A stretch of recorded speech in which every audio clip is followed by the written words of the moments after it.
Bismillahirrahmanirrahim. Assalamualaikum warahmatullahi wabarakatuh.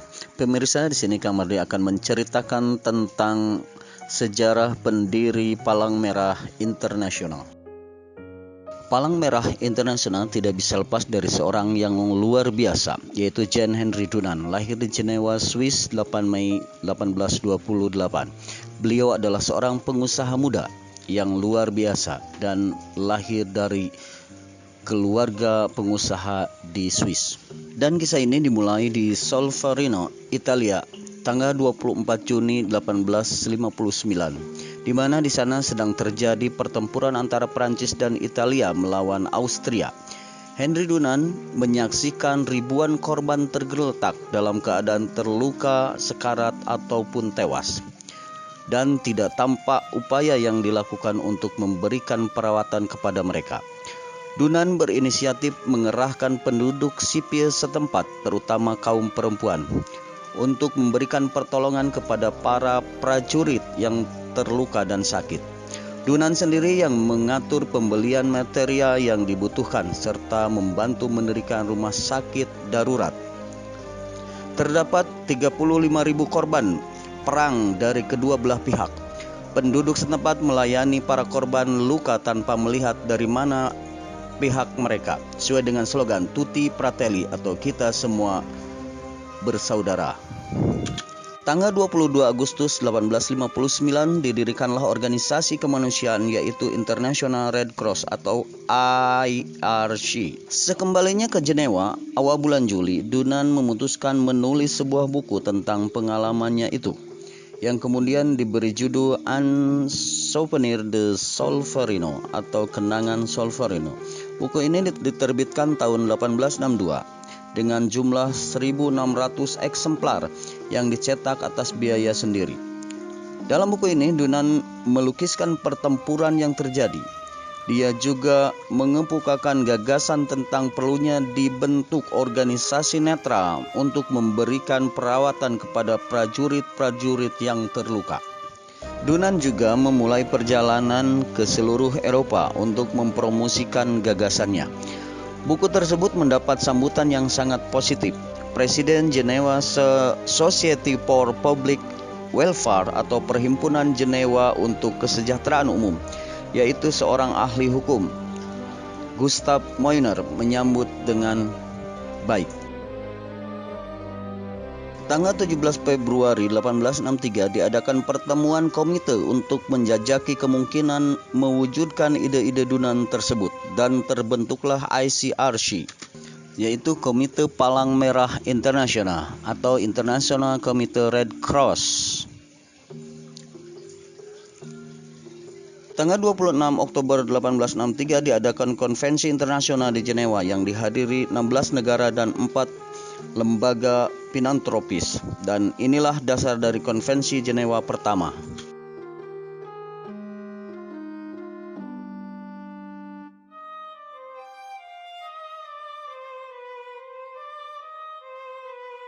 Tahun 1919, Henry Davidson, seorang pemimpin Palang Merah Amerika, mengusulkan pendirian IFRC atau Liga Perhimpunan Nasional Palang Merah dan Bulan Sabit Merah, yang sekarang dikenal dengan Federasi Palang Merah Internasional.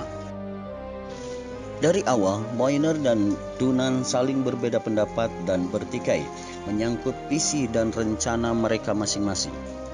Dan ketidaksepahaman mereka itu semakin lama semakin besar. Moyner menganggap ide Dunant tentang perlunya ditetapkan perlindungan kenetralan bagi para pemberi perawatan sebagai gagasan yang sulit diterima akal, serta menasihati Dunant untuk tidak bersikeras memaksakan konsep tersebut. Namun Dunant terus menganjurkan pendiriannya itu di dalam setiap perjalanannya dan dalam setiap pembicaraannya dengan pejabat-pejabat politik dan militer tingkat tinggi. Ini semakin mempersengit konflik pribadi antara Moyner yang memakai pendekatan pragmatis terhadap proyek tersebut, dan Dunant yang merupakan idealis visioner di antara kelima anggota komite tersebut. Pada akhirnya Moyner berusaha menyerang dan menggagalkan Dunant ketika Dunant mencalonkan diri untuk posisi ketua komite. Bisnis Dunant di Aljazair mengalami kemunduran, sebagian karena mengadopsi cita-cita humanistiknya sendiri. Tanggal 25 Agustus 1868, dia mengundurkan diri dari jabatannya sebagai sekretaris komite, dan tanggal 8 September dia dikeluarkan sepenuhnya dari komite.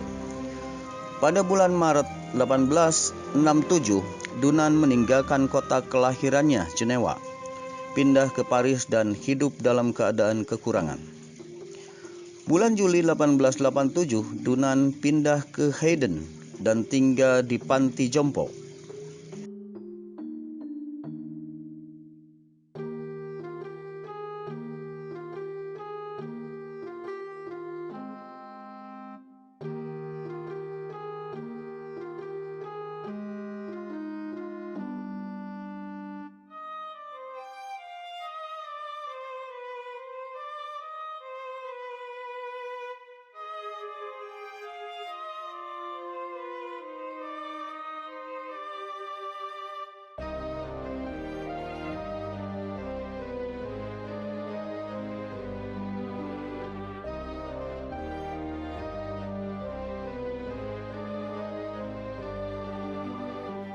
Henry Dunant meninggal tanggal 30 Oktober 1910 pada usia 82 tahun.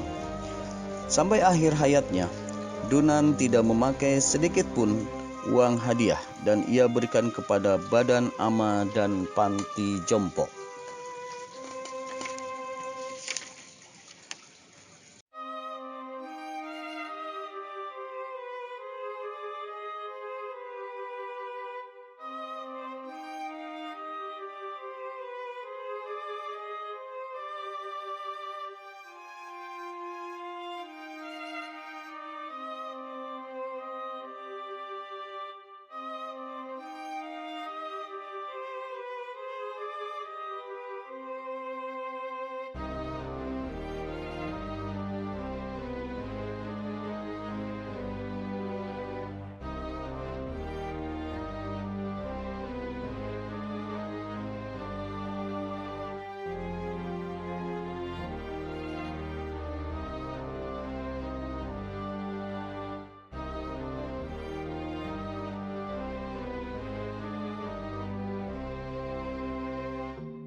Bulan September 1895, George Banum Berger, seorang kepala editor, menulis sebuah artikel tentang pendiri Palang Merah dan mendapat sambutan dari warga Eropa, sehingga Dunant memperoleh kembali perhatian dan dukungan halayak.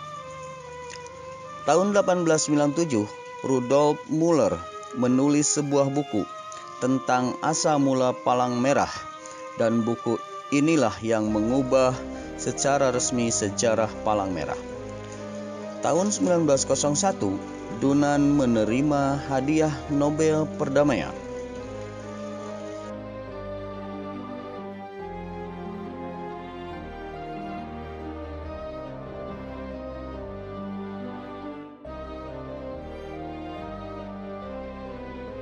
Konferensi diplomatik yang diadakan di Jenewa pada tahun 1864 mengadopsi tanda berupa palang merah di atas dasar putih, yang merupakan kebalikan dari bendera Swiss. Namun, dalam Perang Rusia-Turki 1876 sampai 1878, Kekaisaran Ottoman menyatakan akan menggunakan tanda berupa bulan sabit merah, bukan palang merah. Namun, kadang-kadang timbul persepsi di sementara kalangan bahwa kedua lambang ini memiliki konotasi budaya, agama, atau politik tertentu. Hal ini dapat membahayakan pemberian perlindungan bagi korban konflik bersenjata, dinas medis militer, dan pekerja kemanusiaan. Untuk mengatasi masalah tersebut, diusulkan pemberlakuan sebuah lambang baru yang bisa diterima oleh semua perhimpunan nasional dan semua negara. Gagasan ini sangat didukung oleh gerakan dan kemudian terwujud pada bulan Desember 2005. yaitu ketika sebuah konferensi diplomatik memutuskan untuk mengakui krista merah sebagai tanda pembeda bersama-sama dengan palang merah dan bulan sabit merah.